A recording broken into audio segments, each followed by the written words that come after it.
Bonjour et bienvenue sur ma chaîne YouTube. Aujourd'hui, je vous retrouve pour vous parler des erreurs les plus souvent commises par les scénaristes dans les scénarios et que j'ai pu relever au fil de mes lectures.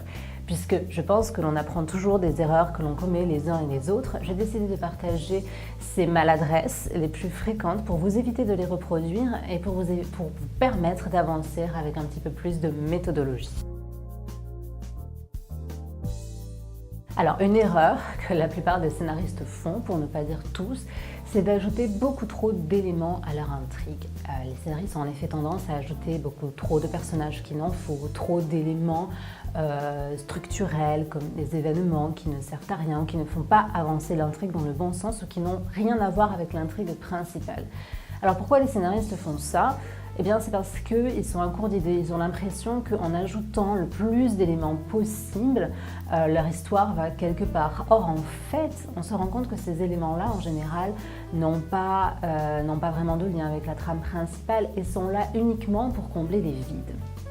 Alors moi, ce que je conseille à tous les scénaristes lorsqu'ils sont en train d'écrire leur histoire et lorsqu'ils ont une idée de personnage en tête ou lorsqu'ils ont une idée d'éléments d'intrigue ou de sous-intrigue en tête, c'est de se demander si cet élément, ce personnage-là, a un lien intrinsèque avec le personnage principal ou avec le thème ou en tout cas avec l'intrigue.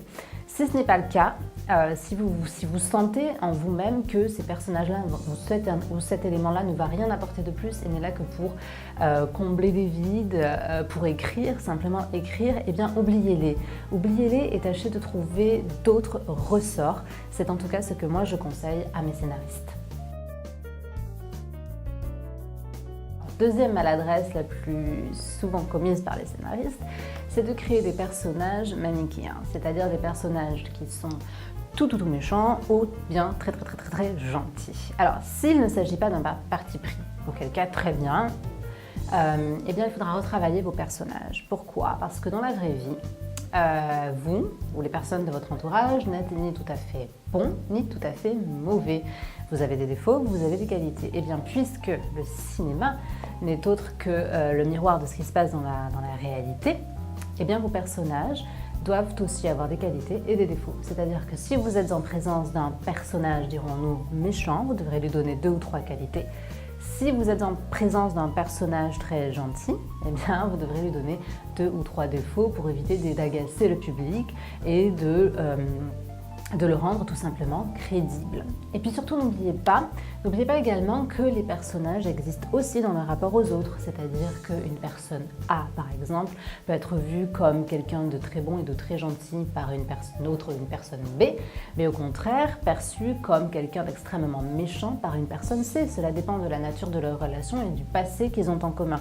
Donc essayez de travailler aux personnages comme cela, donnez-leur des défauts, donnez-leur des qualités et imaginez-les dans leur rapport aux autres. Cela vous permettra d'avoir des personnages beaucoup plus profonds et beaucoup plus crédibles, mais également de créer de l'empathie à leur égard.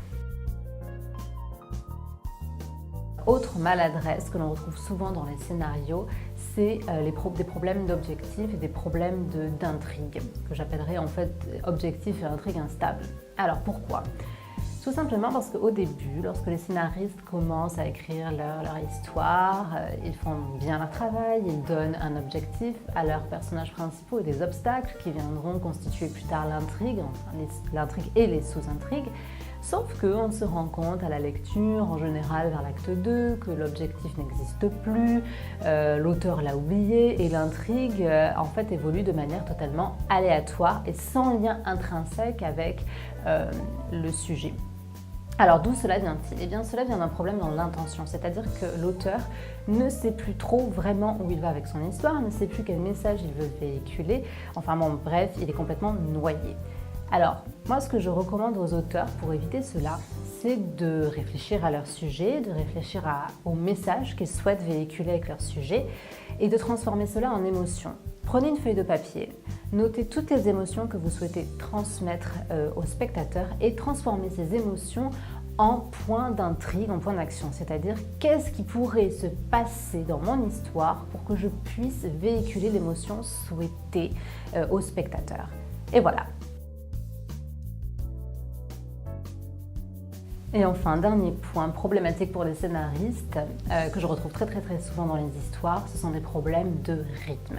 Alors, qu'on se mette tout de suite d'accord, évidemment qu'il est normal qu'il y ait des séquences plus rapides et des séquences plus lentes, c'est tout à fait normal. Mais là où le bas blesse en fait, c'est lorsque les scènes sont très lentes, comme par exemple au départ, ou très rapides à la fin, et on ne sait plus ce qui se passe, on n'a pas le temps d'assimiler les informations.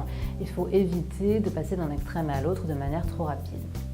Alors ce que je conseille à mes scénaristes pour éviter ce que l'on appelle les ventres mous, c'est-à-dire des moments où il ne se passe rien, encore une fois, c'est de prendre une feuille de papier, de noter tous les éléments de l'histoire et d'essayer d'identifier les éléments qui n'apportent rien à l'intrigue et de les enlever. N'ayez pas peur de rayer, n'ayez pas peur de recommencer, n'ayez pas peur d'enlever.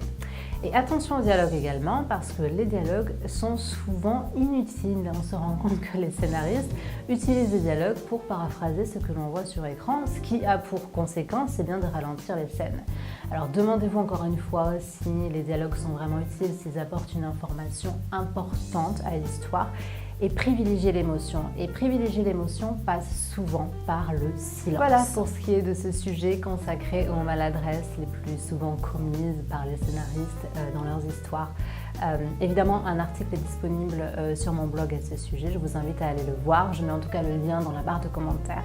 Il ne me reste donc plus qu'à vous souhaiter bon courage pour la suite de vos écrits, pour votre écriture. Et je vous dis à bientôt sur cette chaîne pour parler de scénario.